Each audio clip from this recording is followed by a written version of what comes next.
Can you hear me? Okay, good. So, thanks for coming out on a very nice Saturday morning. I hate to take away your time, but this is one of the most important meetings that you may go to this year, or even in your life. And why do I say that? Because many of us remember what has happened over the last few years. This is not just out of nowhere. This is a concerted effort by our own government to destroy our communities. This has been going on at least since 2020, where we had the former Speaker of the City Council, Corey Johnson, who came up with Planning Together that was going to eliminate single-family zoning in the city of New York and force every community board to upzone every 10 years. Then we had the Governor Hochul, with her housing compact, and that was both in 2022 and 2023. This is to, again, eliminate single-family zoning, force accessory dwelling units, we're going to talk about that today, in all one-family properties and two-family properties, transit-oriented development, which is high density near transit stations, whether it's Long Island Railroad, subway stations, etc., and other increases in density, as well as blanket amnesty for all illegal conversions in the city of New York, and basement and cellar legalizations, okay? Among many other pieces, but these are the things that directly affect our communities. So we were able to fight that. A lot of the people who are in this room may remember this. We fought it and we were successful in fighting it. Why were we successful in fighting it? Corey Johnson's plan, he was using that as a political platform to run on, and it wasn't very successful. We fought the governor because we had our Assembly and Senate leadership, particularly in Queens, but throughout the state, who went back at her and said, no way. And that was Democrats and Republicans. It was everybody that created a united front to stop that, okay?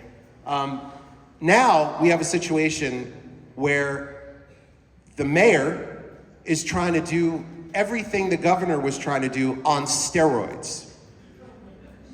It makes what she was proposing look like nursery school. And we were able to fight that successfully because the proposals she was making violated the state constitution. We have something called home rule in this state, which allows every community, municipality, town, village, city to have almost equal power to the state. And that particularly goes for land use and schools and infrastructure and taxation. And she was violating the state constitution by trying to create mandates to force our communities to allow for higher development than we want. But now, unfortunately, it is the local government. It's our mayor, and it's the Department of City Planning, and it's some council members and other elected officials who think this is a great idea. This is a great idea for our communities to be turned into dust, because that's what this is going to do. So I'm going to talk about the city of Yes and what it is and why we should all be terrified of it, okay? And, you know, I've had a few pro-housing people call what I'm doing fear-mongering. It's not fear-mongering, it's telling you the truth.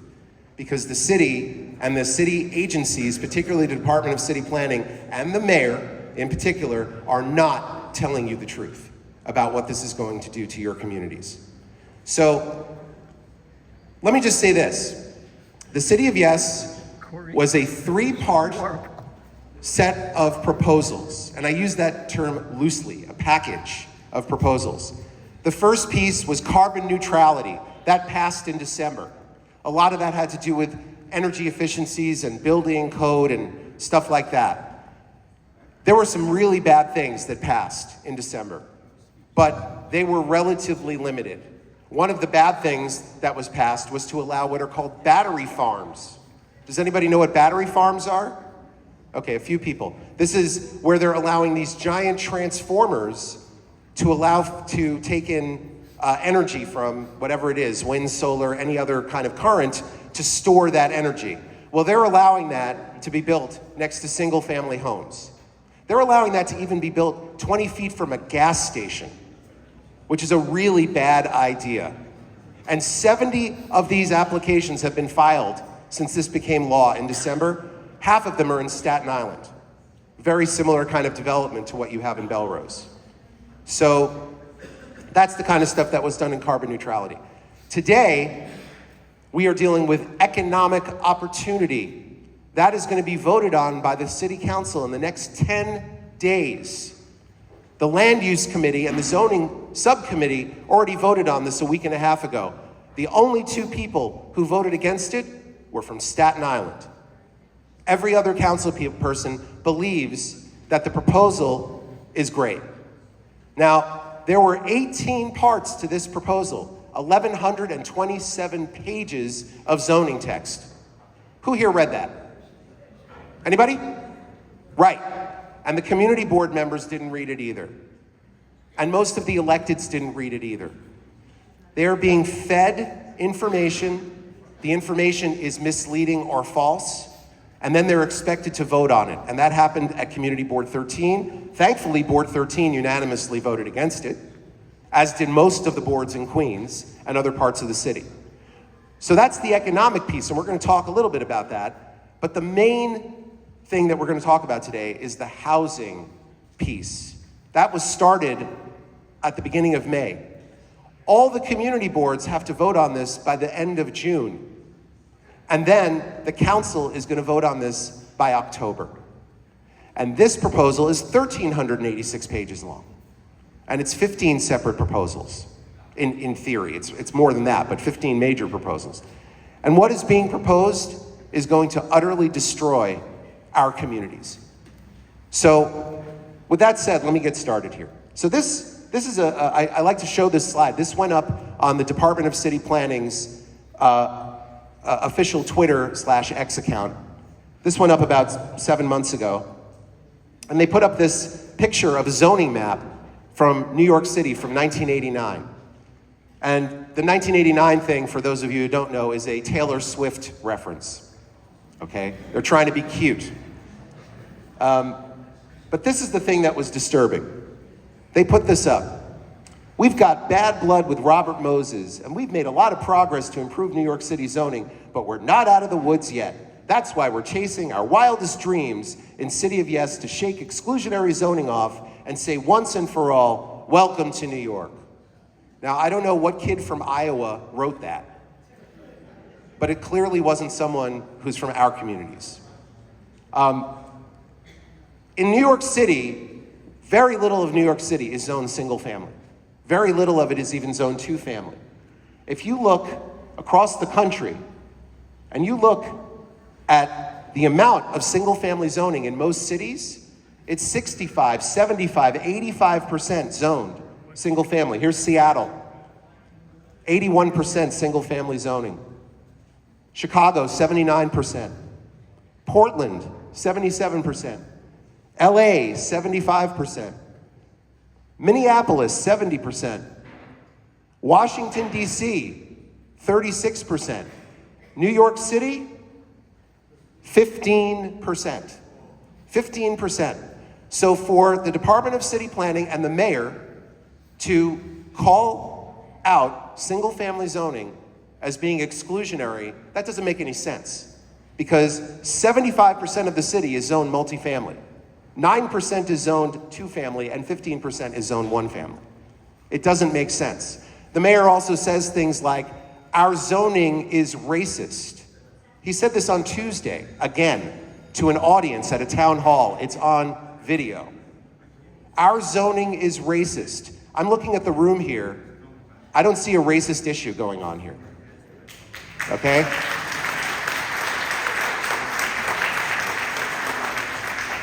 And this is the kind of rhetoric and propaganda that is being put out by the top level of our government. So when you're looking at here, you'll notice on this map, where is all the single-family zoning? East of the Van Wyck Expressway. 2/3 of all single-family zoning is in Queens, east of the Van Wyck, and most of the rest of it is in Staten Island. Look what happens when you take our communities out. There's almost no single-family zoning left in the city of New York, okay? Here's Eastern Queens. Everything in yellow is zoned single-family. It's about 50% of the area east of the Van Wyck. Another 25% in orange is zoned two-family. So 75% of our area is zoned single and two-family. Well, according to the city, we don't deserve that. Every single one and two family property should be allowed to have at least 3 units. That's what this would look like. This would be the baseline for all of Eastern Queens. 3 units per property, okay? And then there will be transit zones. Transit zones will be mapped that will allow for apartment buildings in single and two family zones, because that should have never been prohibited in 1961. The mayor calls the 1961 zoning outdated. Outdated. It's an outdated zoning, and we need to get rid of it. The zoning that went into place in 1961, which we are under today, if it never changed again, can accommodate 16 to 20 million people. We have 8.2 million, which is approximately the same amount of people we had in 1960. We have the same population as we did, okay? So 16 to 20 million people. They want to go back to the 1916 zoning, the first zoning, which would accommodate 55 million people. 55 million people. That zoning allowed apartment buildings in low-density areas, accessory dwelling units, all kinds of other high density everywhere. So all of these areas would be allowed to have apartment buildings, and we're going to get into that in detail, including here in Bellerose and in Queens Village.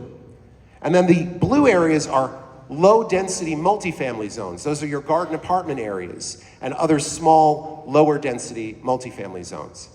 And this is what you're going to end up with, huge areas, not just in Eastern Queens, but Western Queens as well, where this will be possible, okay? So when you're looking at what's going on here, we talk about Robert Moses. Some of you might remember what he looks like. This was Robert Moses. Robert Moses was not a great guy. He did some pretty bad things. He also did some not so bad things. But the one thing that I describe to people is we wouldn't be sitting here without him. The Cross Island Parkway wouldn't exist. The Grand Central Parkway wouldn't exist. Cunningham Park wouldn't exist. So while he did a lot of bad things, he also did things that weren't so bad and also shaped the way that we live today, for better or for worse. But let's talk about some of the more negative things he said. These are quotes from Robert Moses. "Your principal error is this, to imagine that the people's views are of any importance at all. We must advance their fortunes without having any respect for their opinions. You can draw any kind of picture you want on a clean slate and indulge your every whim in the wilderness in laying out a New Delhi, Canberra, or Brasilia, which were all brand new cities in the 1950s, right? Capitals of countries. But you operate in an overbuilt metropolis, you have to hack your way with a meat axe. And then the third one, if you elect a matinee idol mayor, you're going to have a musical comedy administration." My response to that is, sounds like the Adams administration. Sounds like the Adams administration, and clearly is the Adams administration. Okay? The same people who are saying they have a problem with Robert Moses are trying to act just like Robert Moses did, which was with no community input, or let me change that, phony community input, not real community input. There was a woman who stopped Robert Moses from destroying downtown Manhattan. Her name was Jane Jacobs. She was an urbanist. Jane Jacobs stopped him when he wanted to build a highway that was running from the Holland Tunnel to the Manhattan Bridge. He wanted to tear down all of Tribeca, Soho, and parts of the Village to do this. And she stopped that, along with other people, but created a movement to protect communities. And that was the beginning of the landmarking process. That's when the Landmarks Commission was created, pretty much after this all happened. She had a great quote. And the quote was, "Cities grow up. They just happen, bit by bit. Hand a city to the planners and they'll make it a desert. Hand it to the people and they'll make it habitable." And I'm a planner and I agree with her. Why? Because our communities, when we rezoned this part of Queens, and I was deeply, deeply involved in this, as Rich and other people know here. I actually surveyed every one of your properties to make sure that the zoning was done correctly, right? We did this with an enormous amount of community input, enormous. And it took several years to get it done, but the reason that we got it done was because we were able to work as a community with our elected officials, with the Department of City Planning, who was open and anxious to work with us to make this happen. Here's an article from October of 2012. City proposes to rezone Northeast Queens naves, would maintain low density character. The city is proposing the rezoning of 420 blocks in Northeast Queens to reflect the area's low density character and to prevent unsightly developments from going up. The neighborhoods that would be affected are Bellerose, Floral Park, New Hyde Park, Bel Air, and Glen Oaks, including Royal Ranch. The areas consist mostly of detached single-family homes and garden apartments. Okay? So, I think the key quote here is, "We have been working diligently with the civics and electeds in Northeast Queens," said John Young, the Queens Director of City Planning.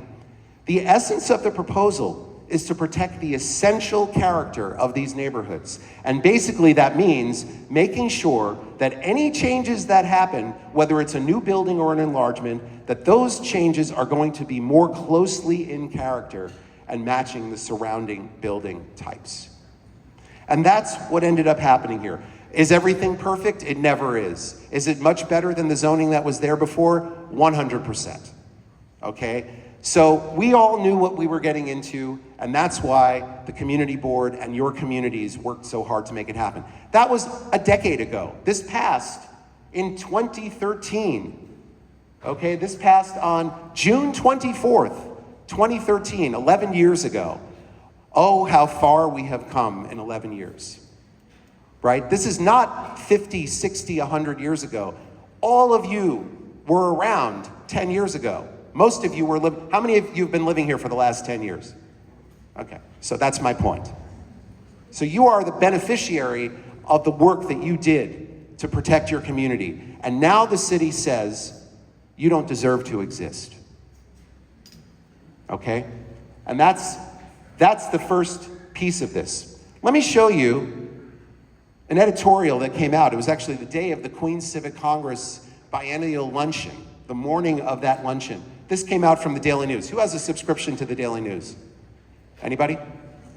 You might want to get rid of your subscription after you read this. A home for us. This is all about supporting the city of yes. However, what should be dismissed offhand is anything that too heavily emphasizes neighborhood character, property values, or fretting over increased density. These tedious arguments, these are tedious arguments, by the way, are missing the point, which is that a lack of housing stock threatens affordability and quality of life in all of New York. And there's no way to dodge this by holding firm against development. The bucolic character of any particular neighborhood is going to matter little as the current residents are priced out. For those who desperately want to live in a suburb, we'll remind you that there are several in the immediate vicinity of the 5 boroughs. This is New York City. Now, I have rarely seen an editorial dripping with that much arrogance, and I wonder who's paying their advertisements in their soon-to-be defunct newspaper. So, very briefly, this came from the Department of City Planning when they were presenting to the City Council. And they made it clear that they did huge outreach over this. 175 meetings with community boards over months. It's the most outreach we've ever done. That comes out to 3 meetings per community board, just to let you know. They left out the fact that 2/3 of community boards were in opposition to this. 2/3. 2/3. And they ignored the fact that 2/3 of the community boards were opposed, including Board 13. This is what they showed to Community Board 13 and other community boards. A 1-sentence explanation. Corner stores. This was about economic opportunity. Create a process to allow for small new bodegas and other locally serving storefronts in residential areas. Sounds great, except what it would allow is corner stores on every residential block within 100 feet of a corner everywhere with city planning authorization. They showed this to City Council with much more information, but it was very clear the City Planning Commission would have sole authority. There would be no environmental review, and the community boards would remain advisory. So, oops, sorry about that. So just to give you an idea, this is Community Board 8, okay? This is Jamaica Estates, Holliswood, Kew Gardens, Hills, Fresh Meadows. It's about 40% zone 1 family, another 20% 2 family, and the rest is low density multifamily. These are all the areas that are within a quarter of a mile of commercial zoning, commercial overlays. The areas that aren't are Jamaica Estates and Holliswood. This is a quote from the mayor. Approximately 265,000 New Yorkers currently live in areas where a new corner store could not be located within a quarter mile of their home. And the answer to that is, yeah, because we don't want it within a quarter mile of our home, right? It's 3% of the population, 3%. So what's the real reason behind this? What's the real reason? Let's take a look. Here's Jamaica Estates. Here's a classic street in Jamaica Estates. All of you know Jamaica Estates pretty well, I'm sure, right? Suburban, big houses, lots of green, etc. These are all the locations where a corner store could go in this one area, up to 2,500 square feet per location. But the main reason they did this isn't so that someone opens up a corner store in their house. It's to show you how this merges with the housing piece, which is what we're talking about, right? Here's a house on a pretty big piece of property, 1,700 square feet, 3,000 square foot house. Currently, it's in an R12 zone, so you can only build a single family home, 5,700 square feet, 0.5 FAR, the size of the building to the size of the lot, floor area ratio. Right now, they could sever off the back of this property and build one family home in that location. Totally legal. Well, the new version is going to be 3 houses because they're going to shrink every property. They call this district fixes. We're going to take away your side yards and your front yards and your rear yards and increase your floor area so you can build denser on your lots, so you can build your backyard houses up to 800 square feet, or a garage conversion, or an addition to your home, or a basement or a cellar or an attic as an accessory dwelling unit. So all of a sudden, that one family home becomes up to 9 units with up to 80% lot coverage and no parking required. All parking for all new residential development in the city of New York will be eliminated, whether it's a one-family home or 300-unit apartment building. Because, I say this many times, cars are evil, and people who drive cars, you're very evil. All of you are very evil. You're terrible. But the main reason is that it actually costs developers a lot of money to build parking, and the people who wrote this zoning were the developers. They wrote this proposal, and they want to pocket that money so that they don't have to pay for parking. Okay? So this is what would happen if you're in a transit zone. Now you can build a 33-unit apartment building in that location. 33 units. Your FAR will go up, no parking required, 100% lot coverage, 33 units where a one-family home was. Okay? And now you go to the City Planning Commission and you say, look, I want to put in a retail store on my first floor. I'm going to get rid of a few units, but I'm going to put in a 2,500 square foot retail store. That's what the corner store proposal was. Okay? It has nothing to do with giving people the ability to do that. Similarly, they wanted to do the same thing for garden apartment complexes and for religious properties. Okay? This is Bell Boulevard and Northern Boulevard. This is Bayside Manor. Anybody familiar with this? It's an apartment complex just west of Bell.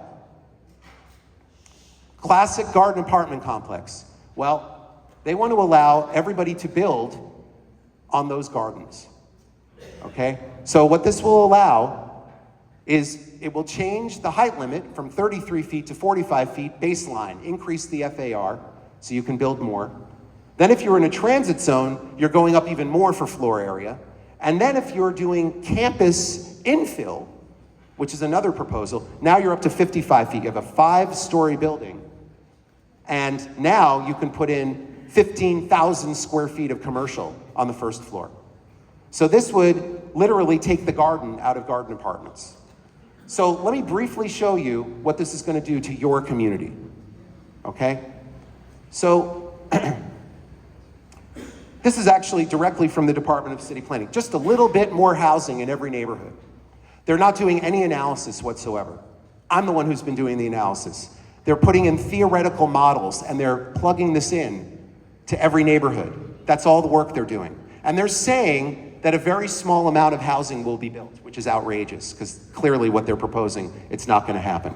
All the areas in blue, those are the lower density parts of the city. And they want to allow accessory dwelling units. As I said, garage conversions, houses behind your homes, cellar and basement where authorized, attic, addition to your home. They say this is for multi-generational households. Well, the zoning we have today is already being built for multi-generational households. We all know that. So it doesn't have anything to do with that. This gives you a few examples. Adjust floor area, perimeter heights, yards, all the things I was talking about, changing all of the basic rules, because, quote unquote, those buildings wouldn't be able to be built today under the current zoning. Every time we did a rezoning, like we did for Bellerose and for this whole area, you have to have the numbers to make the argument. You can't go into an area that's 80% two-family and say, I want a one-family zone there. You go around and you figure out those numbers. And the compliance rates for this area were around 90%. 90%, that's very, very high. That means if you have 1,000 houses, 100 of them are not going to conform, but 900 of them will. And they're using the argument that we have to cater to the other 100. That's their phony argument. Okay? Every community has legal non-conforming buildings. Town center zoning. This will allow for high density on all of your commercial strips, up to 4 stories of apartments. Transit-oriented development. As I said, this is going to cover parts of Bellerose and Queens Village. This will allow up to 5-story apartment buildings. Infill on campuses, like I just showed you, and every religious property in the entire city, whether they're in a transit zone or not, they'll be able to build at that transit zone density, including in your community. End parking mandates, because again, look at that dirty parking garage and that beautiful apartment 2 floors below grade. I don't know how they have windows. That's an interesting one. Okay, so here's your community. More or less. I left out Queens Village for the purposes of this district, but obviously Queens Village also benefited from the rezoning. So Grand Central, Nassau County, Braddock Avenue, etc. This is your current zoning. R2A, I was the co-author of that. That's the anti-McMansion zone, which makes the houses fit in better with your community, the new ones that are being built. Okay? Everything you see in yellow is single-family zoning. So it takes up about 2/3 of your community. And you have the R12A, which again is the larger version of this. This is in Royal Ranch and the area near the high school, right? And that's your current zoning. This is what's going to happen. So again, you go from 1 family to 3 units, 5,700 to 4,750, 60 feet width to 50 feet width. Lot coverage goes from 30% to 60 to 80%, et cetera, et cetera, et cetera.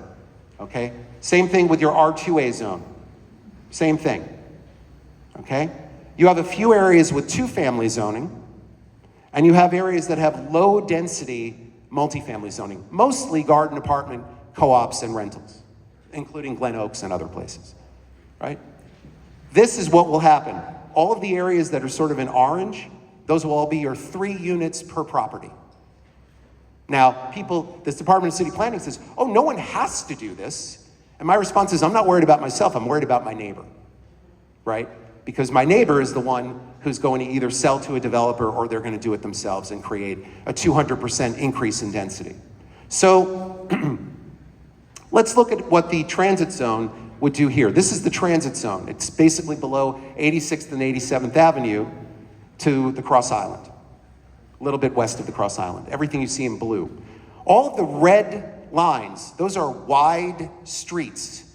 Wide streets, which are 75 feet wide or wider, will allow every single property to potentially be an apartment building. Okay? So you're talking about Commonwealth, Little Neck Parkway, Braddock, and Jericho Turnpike. Okay. So you need a large lot, they call it a large lot, in order for this to happen. The large lot definition is 5,000 square feet.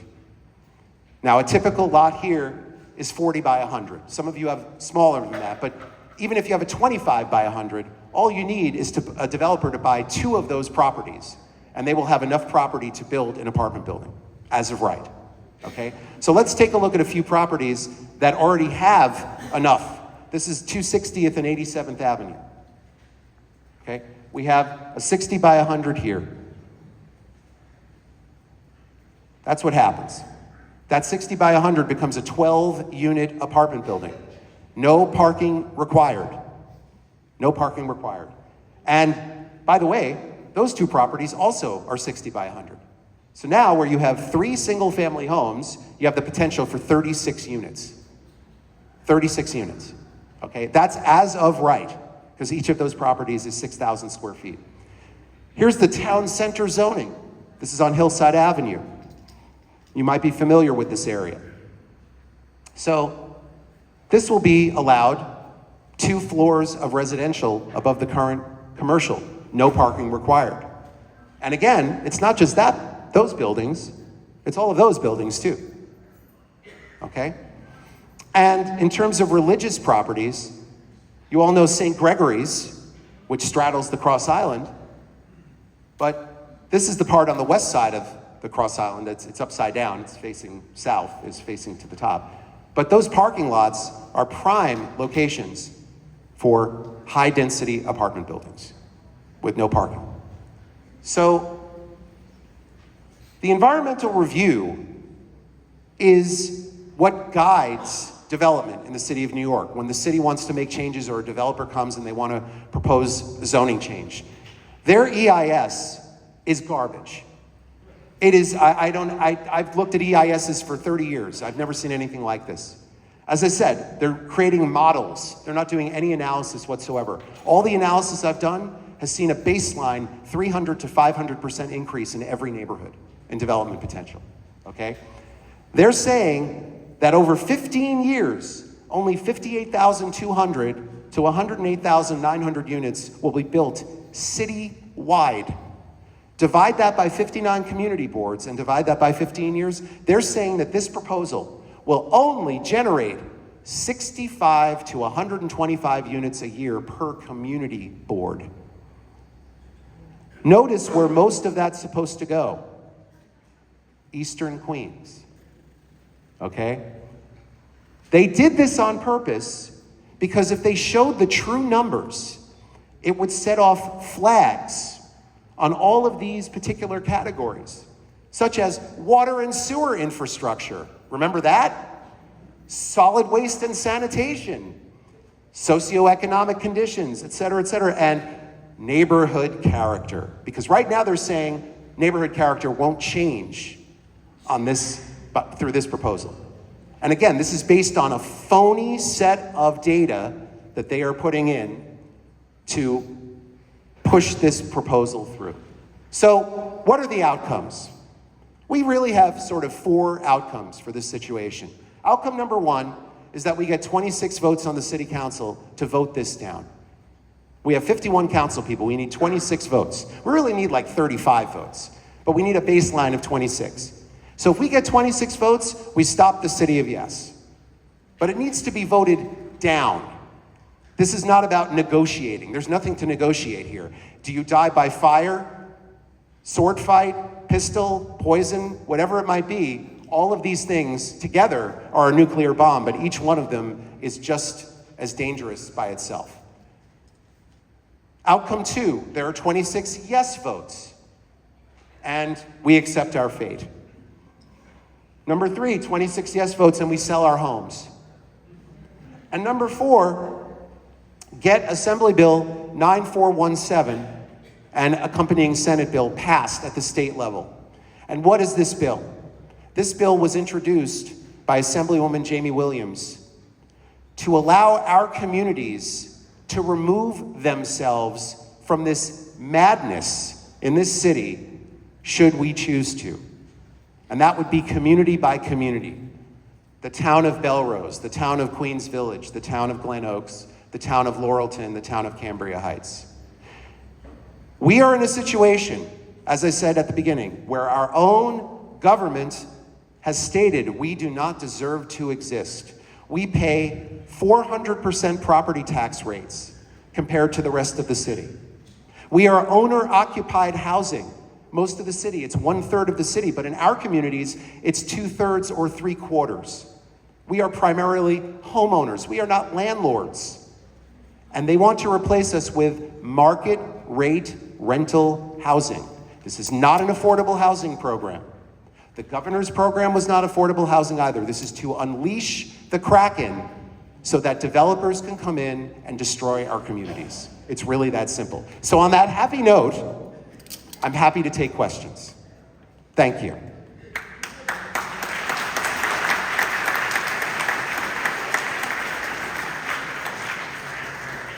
Thank you, Paul. What we decided to do, we were going to ask people to come up and line up and speak at the mic. So if you can come line up in that. Who I am? Paul Graziano. I work for you. I literally work for you. The Queen's Civic Congress, I work for you. Yes, your organizations have donated to the Queen's Civic Congress so that I can get my $10 an hour. Thank you.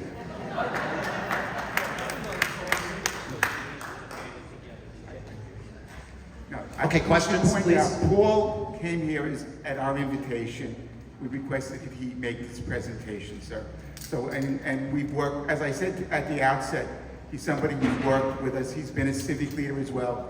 He happens to be a professional urban planner, so he knows this stuff in a way some of us don't know the language, and that's why we asked him to make this presentation. So just understand that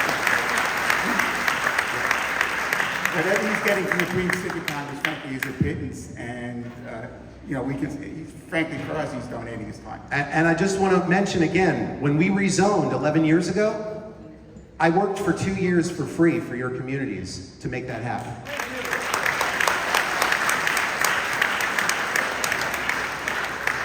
So I'm going to ask everybody to state their name before they speak, and of course, what community they're from. Thank you so much. Please speak into the mic. Yes.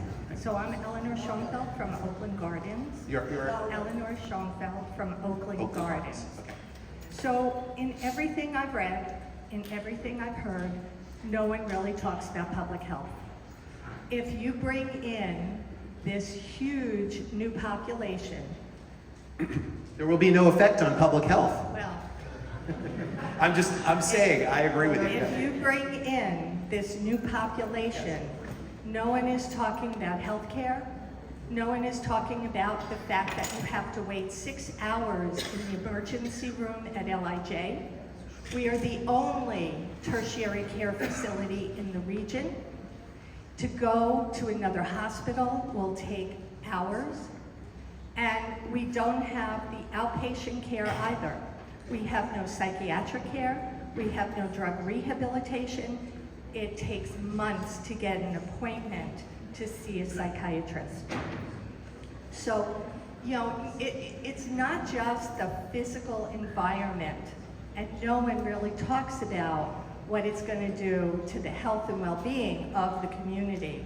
If you look at inner city, you get asthma.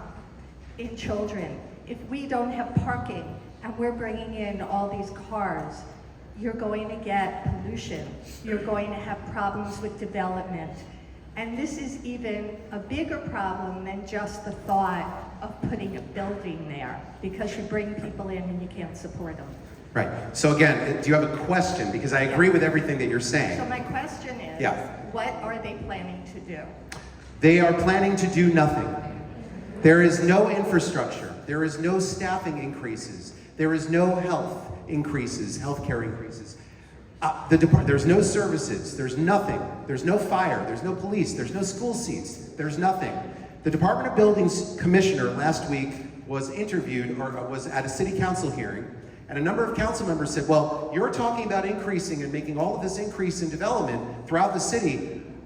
Your Department of Buildings is at 22% deficit already, and that's because a whole bunch of people went to jail again, of course. But how are you going to restaff and increase your staffing levels to deal with all of this development? And you know what the answer from the commissioner was? We're going to take care of that. Literally, that was his answer.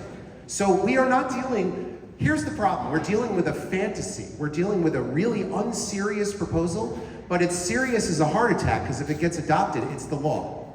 That's the problem. And one more question. Sure. If we are in a community that we don't hear about in terms of representation, and like the communities that you talked about, they put in for that bill for New York State, what happens to the rest of us?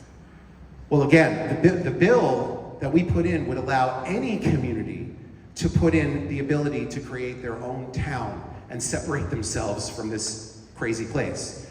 That being said, that bill has that would take years for this to go through the legislature to make it happen. But we wanted to instigate this and throw the gauntlet down and say, what the hell are you thinking? Because you're alienating huge millions and millions of people of the city of New York by doing this.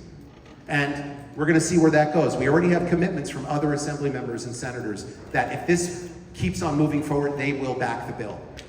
So it's very important. You're very welcome. Thank you. If I can make clear, the point that was made, for example, for healthcare services, right now when you have a massive project that's not as of right, that needs review, it needs community review before it happens, all that can be negotiated and required as part of the approval process. Here, and that was just the healthcare impacts, and it's now something citywide. So you get, I think we all get the point. The point is, we have no way of making sure whatever would be needed, where something even makes sense to happen, would be in place. And that's the whole point. I'm sorry. Everybody can just go on. You have to get in line. Everybody, I'm sorry. yeah. There's all these people waiting. So if you want to speak, please get we're happy online. for you to get in line. Please. Thank you.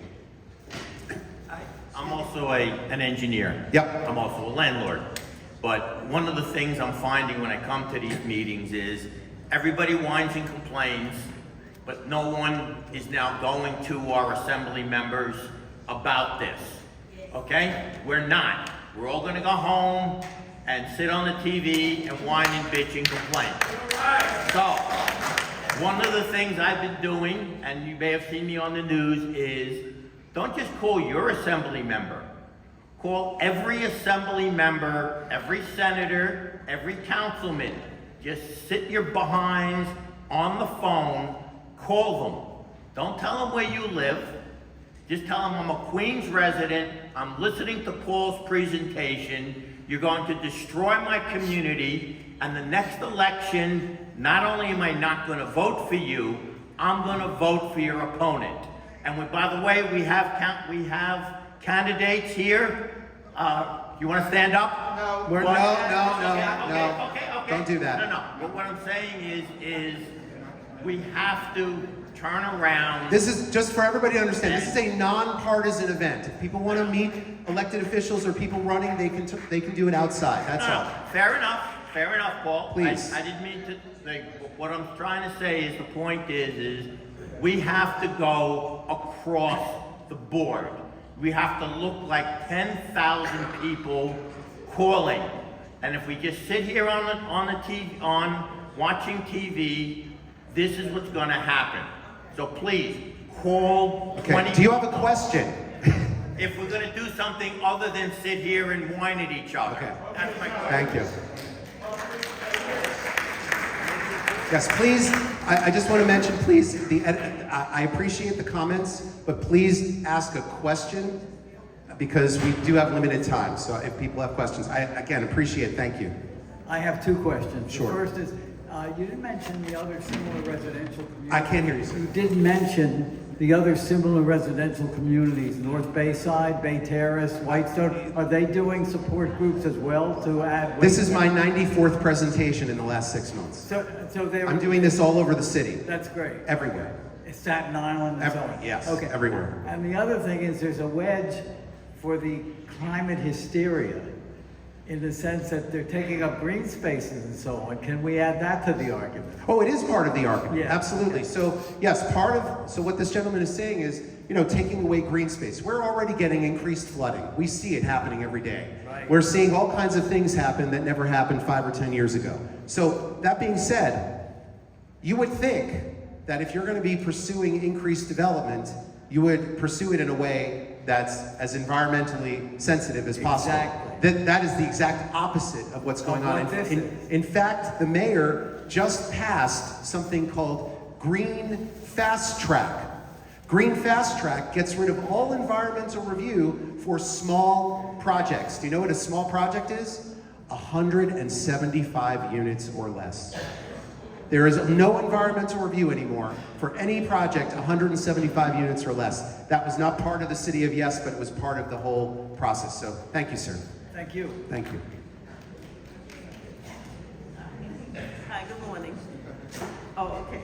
Your name and the community you're from, please. Oh, I'm from Queens Village. And your name? Suzanne. Suzanne, thank you. Okay, we had a shelter go up 2 blocks from my house, and we never knew about it. And then now the Rite Aid is vacant on Hempstead. I'm aware of that. And yes. we don't know what's gonna happen Yep. next. So who's the best place we can get information from? So the way the system works today for homeless shelters and other city services is that the mayor makes the decision because he runs every agency. Every agency is run by one person, the mayor, not the council. Okay, the council sometimes doesn't get notified.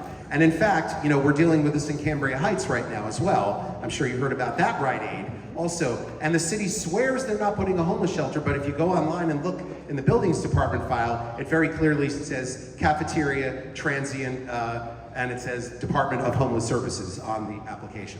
So here's the problem. You have one person making a decision to dump homeless folks, who by the way need shelter, but these are, one of the arguments I've made from the beginning about homeless shelters and homeless services is it should be helping communities, helping the folks who live in that community, okay?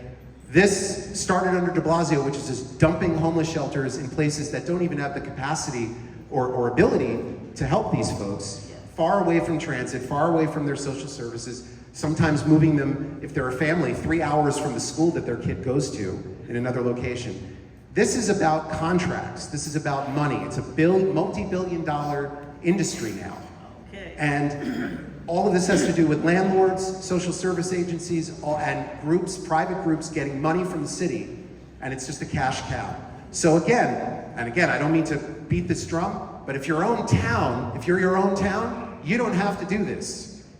True. Okay? You're not under any mandate to do this. This is the mandate according to the city. But if you were the town of Queens Village, you would be under no mandate to do this, along with lots of other things. I hope that answers your question. Thank you. I just want to add 2 things to that. Number one, if you have something you don't like in your community, whether it's permitted as of right or not, you still should be going to your local elected officials, your council member, your state senator, and assembly member about it, letting them know how you feel. Maybe something still could be done sometimes. Sometimes they can go to City Hall and say, listen, this is going to have a bad impact. Don't do this contract. The other thing I will mention is this dispute between the council and the mayor over advised consent, and the mayor just appointed a charter revision commission. They have a public meeting at Borough Hall Wednesday at 10 o'clock. A couple of years ago, Community Board 13 did a whole slate of charter recommendations, one of which included putting things like that under community review before it happens. that's something you might want to consider and take up and propose to that commission. Thank you. Good morning, Mr. Graziano. Thank you for all that you're doing for the communities. My name is Gina Quinn. I reside in Bellerose, Queens. My question is, Mayor Eric Adams took an oath of office to do his job for us, the people. We, the people, place him into office. He is currently not doing his job and performance. Why can't we all come together and get a petition going and order him out of office? So, unfortunately, we do not have a recall provision in the city or in the state of New York. We don't have this. It's not in our Constitution. However, everybody is coming up for election next year, and I want to make this clear, and I've said this very public. Again, this is a nonpartisan statement, but I want to say something. Today, the assembly members and senators in the state, they're all running for re-election right now. You want to make your voices heard now, okay? And the same thing for next year. All council members, the mayor, the public advocate, and the controller, and all 5 borough presidents, they're all running for re-election. The mayor timed this piece so it will be done 1 month before he announces his re-election campaign. I don't see how this helps him, being that he's at a 24% approval rating. This isn't going to raise that approval rating. But again, if you have a problem with the mayor, and I would guess some of you might, you need to see who's running, what your options are, and decide for yourselves. And that's how I'll leave it. One other question. Upon this proposal, Yes. what happens to all of us homeowners with our property taxes? Well, so I'm not an expert on property taxes, although I've become more of one in the last 6 months. As I stated before, and I can just show you this real quick. Here we go. Because I like to have the details, okay? See the areas in blue? These are the areas that are primarily homeowner areas, owner-occupied housing, whether it's co-ops, condos, or 1- and 2-family homes. As you can see, most of Queens, all of Staten Island, southern and central Brooklyn, and the North and East Bronx have high home ownership rates. Not coincidentally, they are also the low-density parts of the city. So again, the goal here is to replace the owner occupancy with market rate rental housing. This is a very good slide that Brad Lander, our controller, put out a year ago. It shows the property tax rates. You see this yellow? That's Brooklyn Heights, Greenpoint, and Williamsburg. We are paying a 400% property tax rate compared to the richest parts of the city. And in fact, 1- and 2-family homes pay the largest portion of property taxes in the entire city. We are literally funding the city, and they are telling us that we don't deserve to exist. Well, So, then my next question is, Miss, go ahead. okay, there's 10 people behind you, so I would ask you if you could Okay. let them go. That would be Okay. great. Thank you. Thank you. Thank you.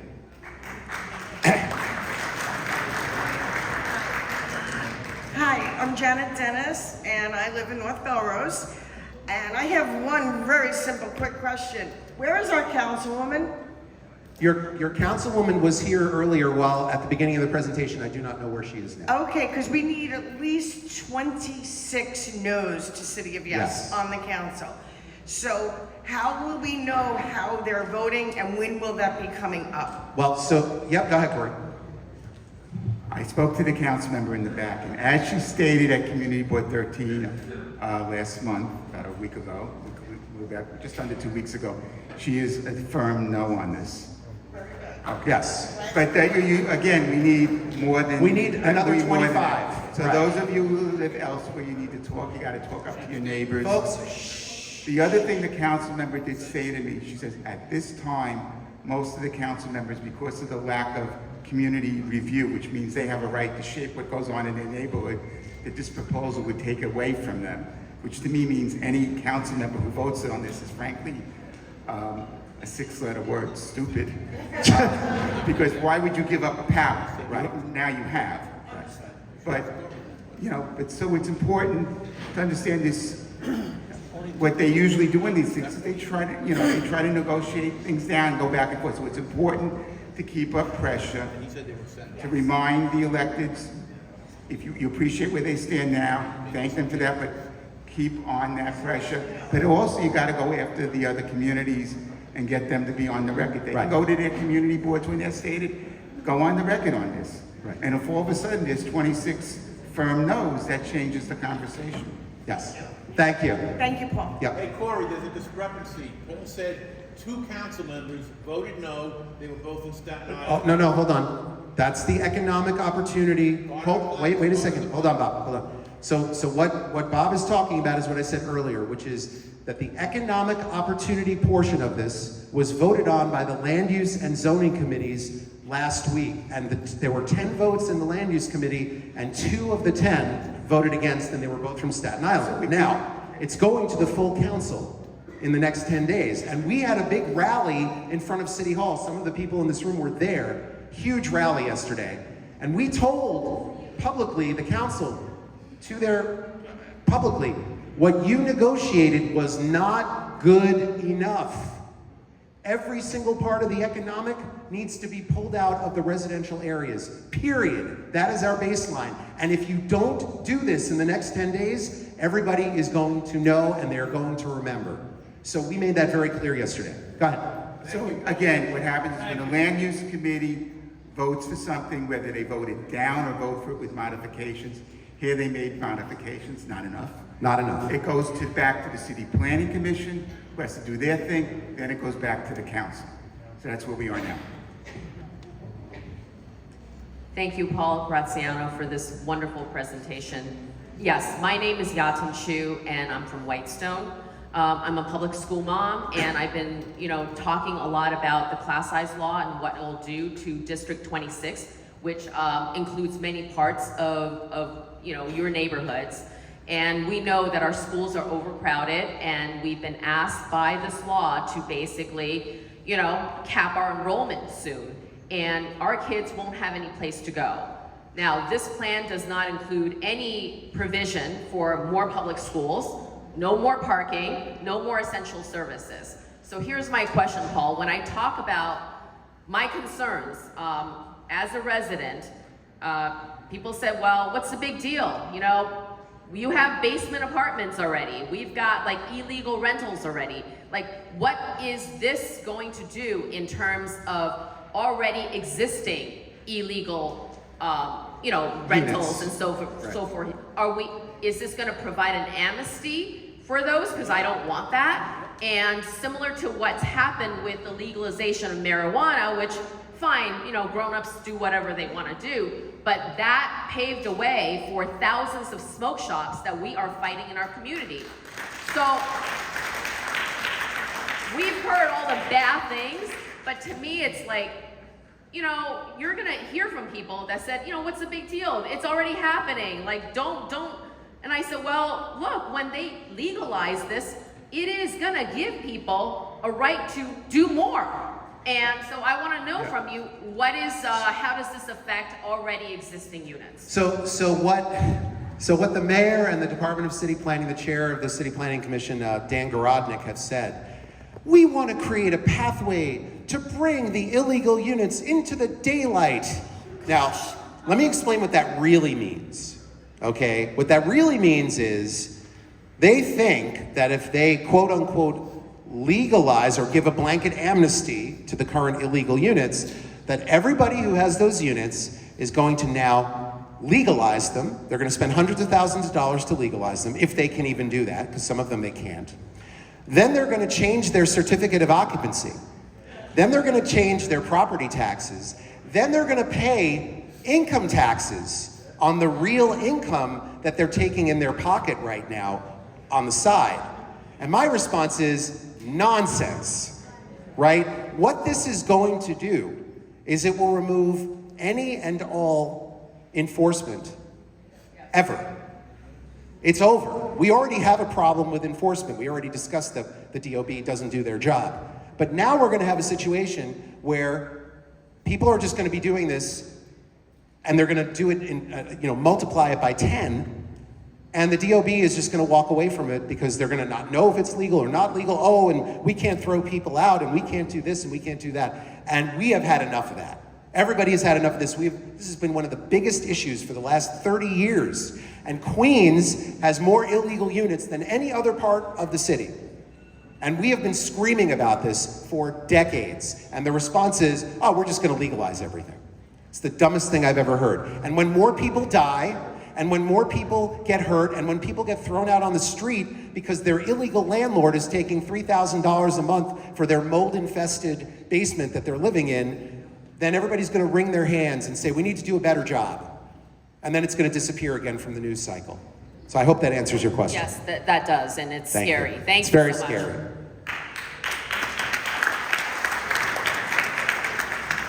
Hi, Paul. My name is Jennifer Costanzo. I'm a Floral Park resident. I just have a question. I was reading up on the proposals, and one of them said something about life science labs in residential areas. So I just wanted to know what your thoughts were on that. So one of the 18 economic opportunity proposals was to allow massive expansion of life sciences laboratories to every commercial strip in the city, including Hillside Avenue and everywhere else. And everybody went crazy about this. They said, again, we're not talking about Rockefeller University or Sloan Kettering in Manhattan that might need a lab that's a block away. They want to allow this literally on every corner that has a commercial strip. So, of the modifications that were made by the city council, it was stripped from C1 and C2 zones, which are the neighborhood areas. So it is not allowed.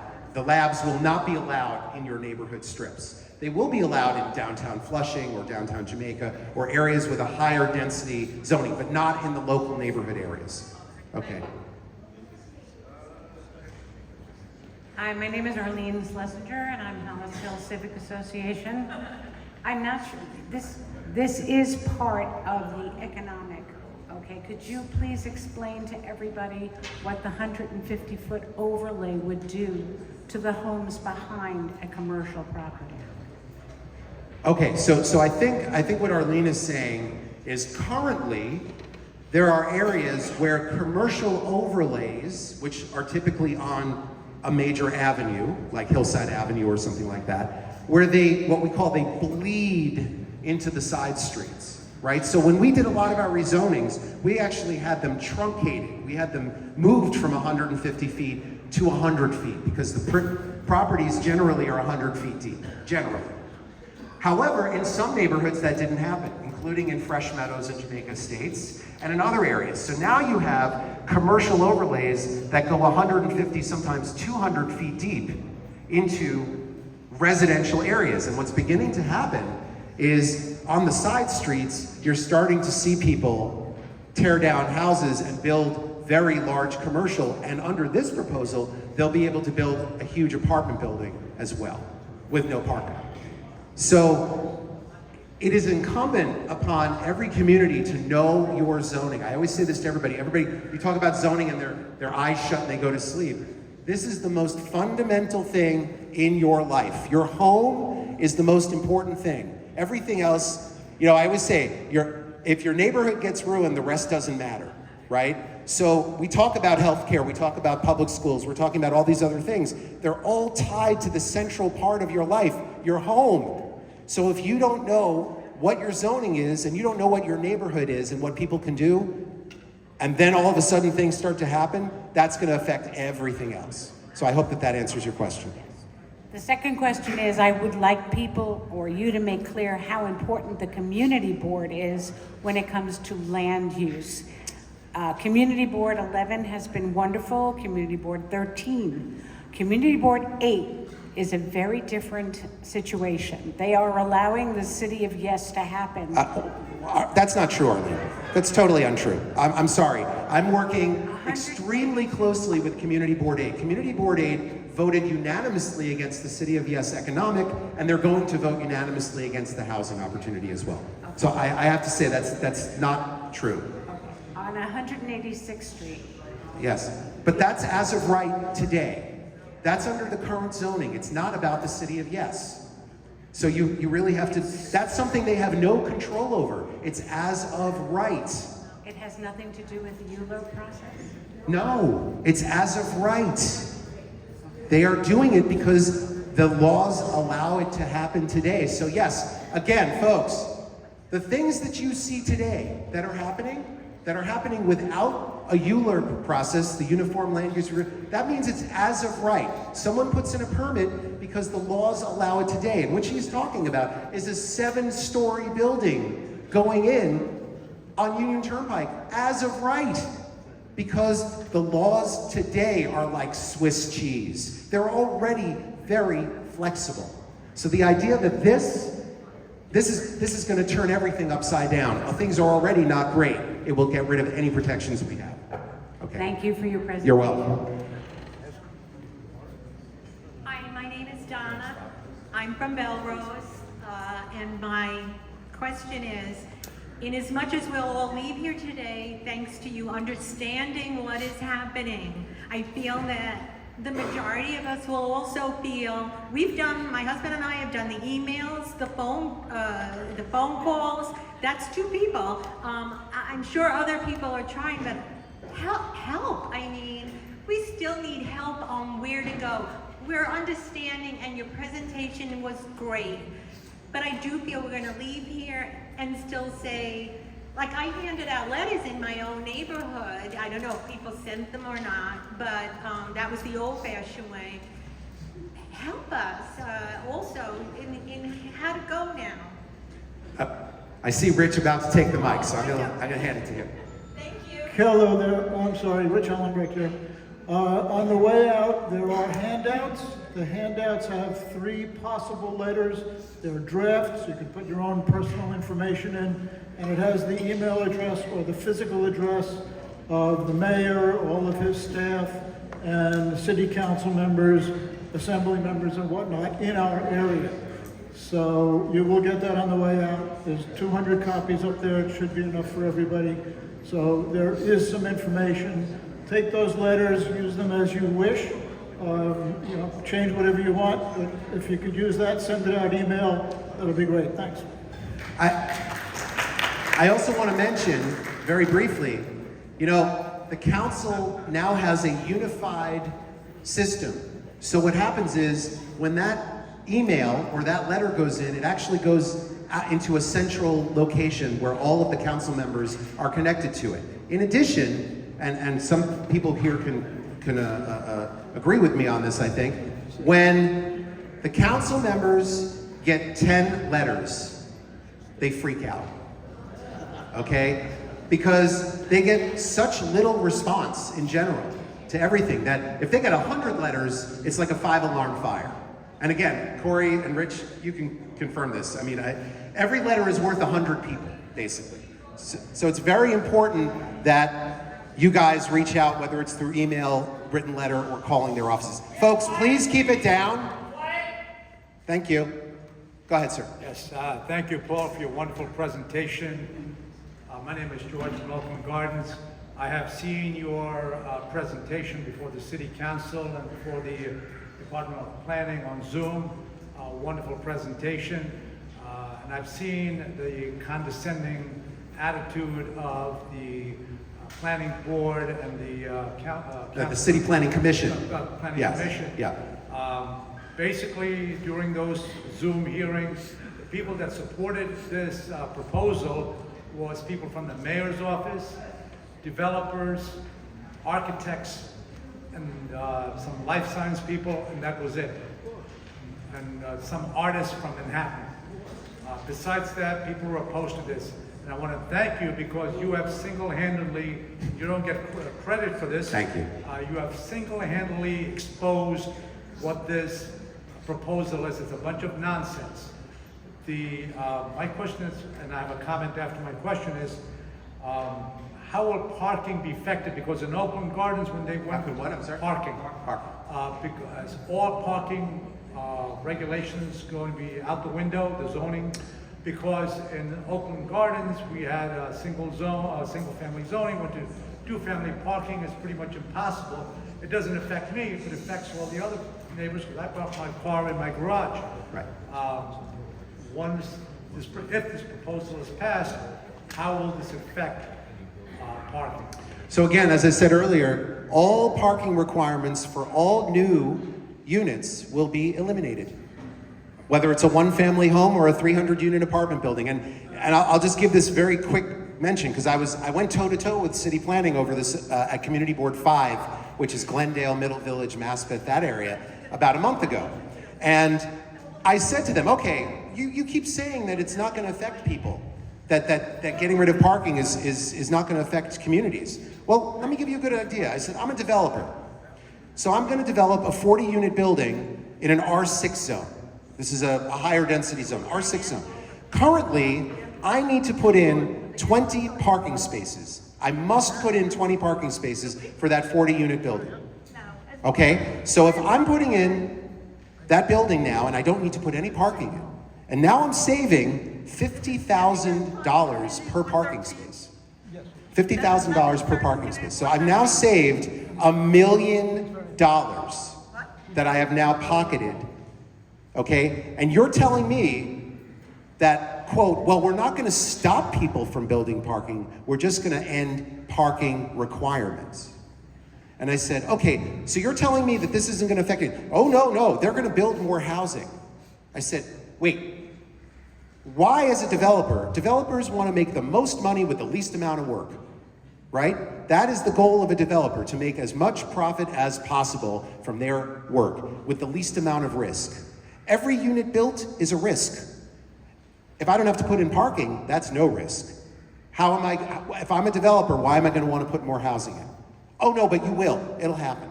This is literally the statements from the Department of City Planning. There is no truth behind anything that they're saying. It's literally reading off a sheet of paper with their propaganda talking points with no basis in reality. And this is the same problem that's going to happen with the Creedmoor development, the high density. They've only factored in very limited parking so the developers can build more.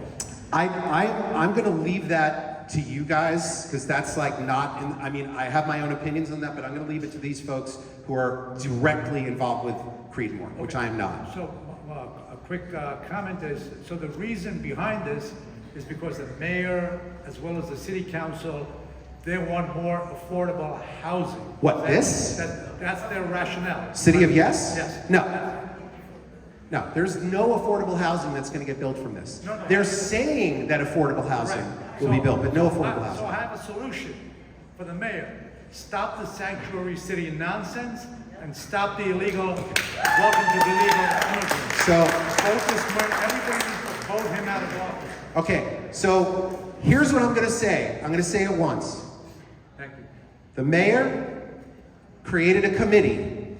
The committee was called the Blast Committee. It was made up of all of his donors, the biggest real estate companies, contractors, and housing groups in the whole city. They wrote this. It was their wish list. He turned it into the City of Yes. That's all it is, folks. It's him paying back his donors. It's really that simple. There's nothing more to it. It's a love letter to his friends. Special interests. Okay? Yes, my name is Phil Malizia, and what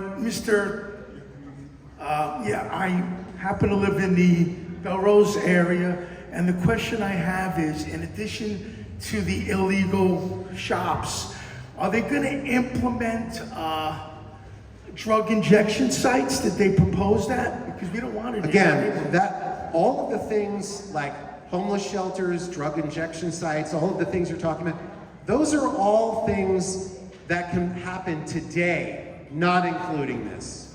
That is, every agency is run by the mayor. If the mayor decides to do this, they can put this anywhere because the laws are written that way. And the only way to change that is to change the laws. Or the mayor. Or the mayor, or whatever political stuff you're doing, yes. Okay, thank you very much. You're welcome. My name is Mrs. Fiorentino. Please speak into the... Good morning. My name is Mrs. Fiorentino, and I'm part of the Bellerose Civic Association. I want to thank you for your presentation and the information you have given us to follow through on. However, we all have families that live in New York, and many of our children would be benefiting from some of the housing and from some of the changes that they are calling regarding apartments, affordable apartments. I look on this as an opportunity to change our society for the better. We should be looking at what we can do to modify. What we can do to modify. Hey, everybody, please respect each speaker.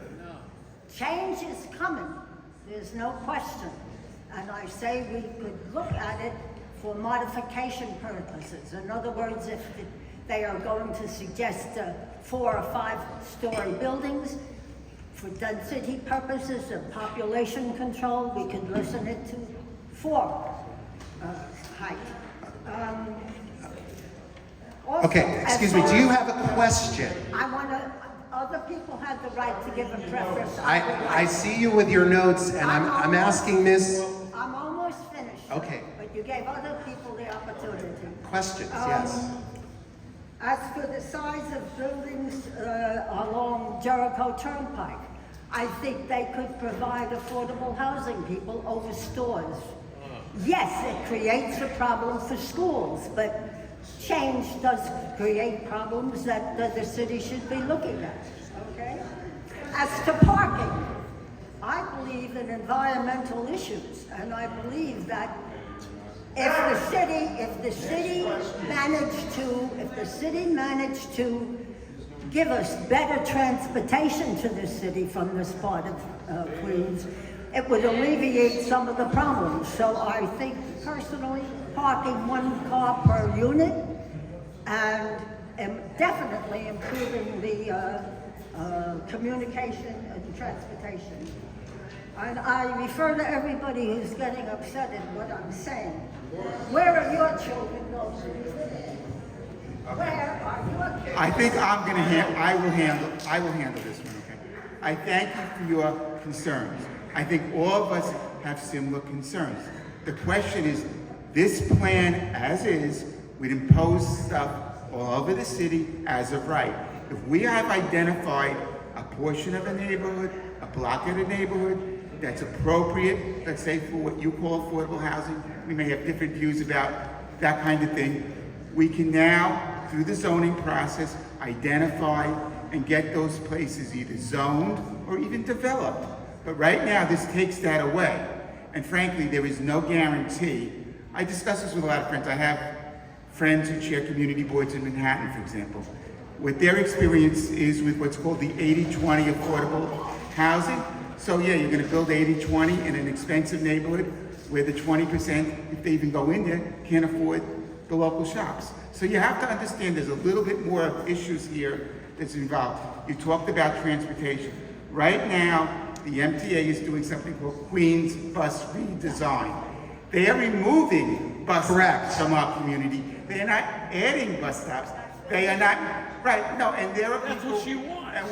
And we are, so just understand, this is a process. The point you're making could be fair game in a discussion where we identify certain needs, but you're gonna give away the rights to those folks.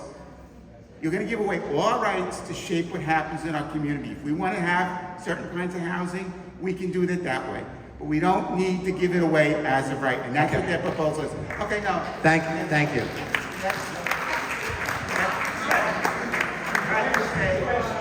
Next question, please. We'll vote for Bernie. Wow, intense. My name is Dan Prasad. Sorry, please, folks, keep it down. My name is Danny. I can't hear him. My name is Danny Prasad, and my home number for 25 years in Bellerose. So my question for you is, I feel this is going to go nowhere because the city plans and it promises stuff, no impact environmental. It's hard for me to hear. The city plans and they say no impact environmental, no impact to healthcare, no impact to overcrowding. My question to you is, I never attended any one of these political things. Is there a SLA, a service level agreement, when they write me stuff that they don't deliver? Is a consequence. No. If I understand what you're saying. If they make the plan, Yep. my housing property go down, overcrowding, I have Yeah, to yeah. move. Do they give me a check to say No. this is the difference? No, not only do they not give Why you, not? not only do they not give you a check, as I said, this environmental impact statement is garbage. So this may be something where we can actually litigate to overturn this because they're lying in their documents. That is the only recourse besides the other things I mentioned, and that costs money. So I attended a bunch of these. Unless you have a service level agreement, we are wasting time. You No, know, there's if no plan- SL. If they promise something and they don't deliver, you guys should petition to write up to say, hey, No. doesn't impact environment. doesn't work that Doesn't way. impact. So that's my. Yeah, no, I totally appreciate the question. Doesn't work that way. Yeah, and to explain, he used the word service level agreement. Sometimes when there are zoning changes or development projects that require community review, what's negotiated are community benefit agreements. Yes. Sometimes they're not all that great, but the point is, again, community review gives us that ability to shape those things. And that's what we're arguing, that nothing should occur as of right. And this is making a whole lot of stuff as of right without any thought in advance of how they may impact in certain communities. It's like looking at a map of the city and envisioning it a certain way. We're not just a map on a piece of paper. It's real life people, real life buildings, real life everything. Exactly. Hi, my name is Kathy Parrott. I'm in Bellerose. I'm a retired teacher, and the UFT just beat the mayor for our medical. Why aren't we using the same things to bring this to the public? Most people in the community. I'm sorry, the UFT did what? With our UFT retirees. We Oh, just yes, beat the mayor. retirees, not the UFT. No, the UFT. UFT is the one who attacked the retirees. Yeah, we're looking at that. Yes, I know. But we won. Yes. Over the mayor I know. and everything else. So why aren't we using the same methods that Mary Ann used to Okay, make this so- available? yes. With Zooms and meetings and. So for those of you who are not aware, the retirees have been fighting this terrible battle for the last 3 years. 250,000 retirees across the city, including my parents. So I'm very familiar, and Corey, right? And a lot of probably some people in this room, right? Exactly. So what this was about was essentially the city coming in and taking away guarantees. You know, we're talking about SLAs, right? Guarantees to these folks who work for the city, not a new contract for new people coming in, but taking away the rights to health care for retirees who worked and put in their sweat and tears into the city system. And it's crazy, okay? I'm just gonna say it straight out. It's nuts. And